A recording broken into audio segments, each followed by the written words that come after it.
சரி. போன வருஷம் போய் மனு கொடுத்தோம். மனு கொடுக்குறப்ப என்ன பண்ணாங்க, போன வருஷம் சலெல்லாம் கூட எடுத்துட்டு வந்தோம்.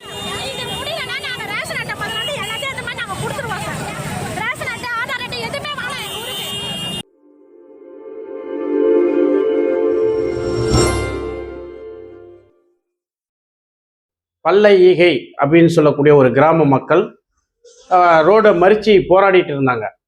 அந்த மக்களுடைய கோரிக்கை என்ன அப்படின்னு கேட்கும்போது, குறிப்பாக ஒரு பழமை வாழ்ந்த ஒரு கோயில், பிரபலமான கோயில் ஒன்று இருக்குது. அந்த கோயிலுக்கு பார்த்தீங்கன்னா தானமாக ஒரு இடத்த கொடுத்துருக்குறாங்க அந்த ஊருக்காரங்க. அந்த தானமாக கொடுத்த அந்த இடத்தை அந்த ஊரை பல்லை ஈகை சேர்ந்த ஜெயராமன் என்கின்ற நபர் ஆக்கிரமிப்பு செஞ்சு அதை பட்டாவை மாற்றிருக்காரு. பட்டாவை மாற்றிட்டு குறிப்பாக அந்த இடத்துல அந்த வழியில் யாரும் போகக்கூடாது அப்படின்னு சொல்லி மறிச்சிருக்காங்க. இது தென்னன் கண்ணு இதெல்லாம் வச்சு யாரும் போகாத அளவுக்கு தடுப்பு ஏற்படுத்தியிருக்கிறாங்க. இப்போ குறிப்பாக அந்த வழியில தான் சாமி கும்பிட போகணும். அந்த கோயிலுக்கு ஆற்ற கடந்து போகணும். அந்த வழியில தான் பார்த்தீங்கன்னா அறுப்பறுக்க போகணும். அந்த வழியில தான் பார்த்தீங்கன்னா அந்த விவசாயத்துக்கான இதுவெல்லாம் எடுத்துகிட்டு போகணும். எது பயிருக்கான உரம் ஊரியா இதெல்லாம் அந்த பக்கம் தான் எடுத்துகிட்டு போகணும். அந்த வழி இல்லைன்னா பல கிலோமீட்டர் சுற்றிக்கிட்டு போகிற மாரி இருக்கும். அப்போ அந்த அடிப்படையில் அந்த ஆக்கிரமிப்பு நிலத்தை அகற்றணும், அந்த ஆக்கிரமிப்பு வழியை பொதுமக்கள் பயன்பாட்டுக்கு விடணும் அப்படின்னு சொல்லி கடந்த 5 வருஷமா பல்லை ஈகை கிராம மக்கள் போராடிட்டு கலெக்டர்கிட்ட மனு கொடுத்துருக்குறாங்க, தாசில்தார்கிட்ட கொடுத்துருக்குறாங்க, அதே போல் பார்த்தீங்கன்னா ரெஜிஸ்ட்ராருக்கு கொடுத்துருக்குறாங்க, காவல்துறையில் கொடுத்துருக்குறாங்க. ஆனால் இதுவரைக்கும் செவிசாய்க்கல. அவங்க முறைகேடாக ஈடுபட்டது ஜெயராமன் என்ற நபர். அவர் தான் அந்த இடத்த முறைகேடாக கோயிலுடைய சொத்தை ஆக்கிரமிப்பு செஞ்சிருக்கார். அவரை கைது பண்ணாமல் போராடக்கூடிய மக்களை குண்டுக்கட்டாக தூக்குறது எது சரியா இருக்குமா? அப்போ போலீஸு ஜெயராமனுக்கும் ஒரு உடந்தை இருக்குது, அவங்களுக்குள்ள ஒரு கனெக்ஷன் இருக்குது அப்படின்றத தெரியுது.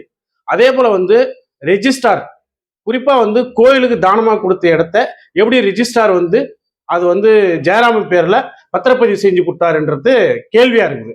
அப்போது அந்த ரெஜிஸ்ட்ராரையும் கைது செய்யணும், அவர் மேலே வழக்கு போடணும் அப்படின்றது. இதே போல் கலெக்டர்கிட்ட மனு கொடுத்தாச்சு. இதுவரை கலெக்டர் அது மீது நடவடிக்கை இல்லை. எதுக்கு கலெக்டர்? அப்போது இந்த விஷயத்தை மக்கள் இதெல்லாம் கேள்வி கேட்டு 100க்கும் மேற்பட்ட மக்கள், பெண்கள், ஆண்கள் சொல்லி வயதானவர்கள்லாம் ரோட்ல உட்காந்து திருக்கழிக்குன்றம் பஸ் ஸ்டாண்டில் உட்காந்து போராடினாங்க. அந்த போராடக்கூடிய மக்களுக்கு சரியான வகையில் அந்த அதிகாரிகள் பதில் சொல்லலை. குறிப்பாக காவல்துறை காட்டுமிராண்டித்தனமாக அங்கே இருக்கக்கூடிய ஆண்களை மட்டும் அப்புறப்படுத்தி ஒரு வேனில் ஏற்றி அடைச்சி அவங்கள பீதி ஊட்டுற வேலையை செஞ்சுதுங்க. அதே போல் பெண்களை பார்த்தீங்கன்னா அப்புறப்படுத்தி அவங்கள மிரட்டுற வேலையை காவல்துறை செஞ்சுது. இதை நாங்கள் மக்கள் அதிகார சார்பாக வன்மையாக கண்டிக்கின்றோம். ஏன் அப்படின்னா, ஒரு பொது இடம், அந்த பொது வழி, அந்த வழியை ஆக்கிரமித்த ஜெயராமனை அவனை கைது செய்யாம குறிப்பாக மக்கள் மேலே கேஸ் போடுவேன், வழக்கு போடுவேன் மிரட்டுவது, அவர்களை பார்த்தீங்கன்னா பயங்கரவாதிகள், தீவிரவாதிகள் போல அச்சுறுத்துவது, சில காளிகளை விட்டு மிரட்டுவது, இதெல்லாம் இன்னைக்கு நடந்தது. இப்போ இதுக்கெல்லாம் ஒருபோதும் அந்த மக்கள் பணியாம துணிச்சலோடு போராடினாங்க. அப்படி போராடுற விளைவு இன்னைக்கு ஒரு மாற்றத்தை ஏற்படுத்திருக்குது. நான் ஃபோன் பண்ணி கேட்கும்போது இன்னைக்கு தாசில்தார் வந்தார். தாசில்தார் அங்கே அளந்துருக்குறாங்க, அளந்து ரப்பீஸ் கொட்டியிருக்கிறாங்க, அந்த வழியை சரி பண்ணி கொடுக்குறேன் அப்படின்னு சொல்லி சரி பண்ணி கொடுத்துருக்குறாங்க. ஆனாலும் அதிகாரி போன உடனே அந்த ஜெயராமனுடைய குடும்பம், மனைவி, பிள்ளை, மகள், அவர் எல்லாமே அந்த ரோடை உட்காந்து மறிச்சிட்டு மீண்டும் பொதுமக்கள் போக விடாத அளவுக்கு தடுக்கிற வேலையை அவர் ஜெயராமன் செஞ்சிருக்காரு. காவல்துறை வேடிக்கை பார்த்துட்டு இருக்குது. ஆகவே அந்த கோயிலுக்கு சொந்தமான பொது சொத்தை, பொது நிலத்தை ஆக்கிரமித்த ஜெயராமனை கைது செய்ய வேண்டும். இந்த ஜெயராமனுக்கு உடந்தையாக இருந்து பத்திரப்பதிவு செஞ்ச ரெஜிஸ்ட்ராரை ரெஜிஸ்ட்ரார் மீது வழக்கு பதிய வேண்டும். அதே போல காட்டுமிராண்டித்தனமாக மக்கள் தங்களுடைய கோரிக்கைக்காக போராடியவர்களை அச்சுறுத்தியது, மிரட்டியது, அதனால காவல்துறை ஆய்வாளர் மீதும் வழக்கு பதிவு செய்யணும்.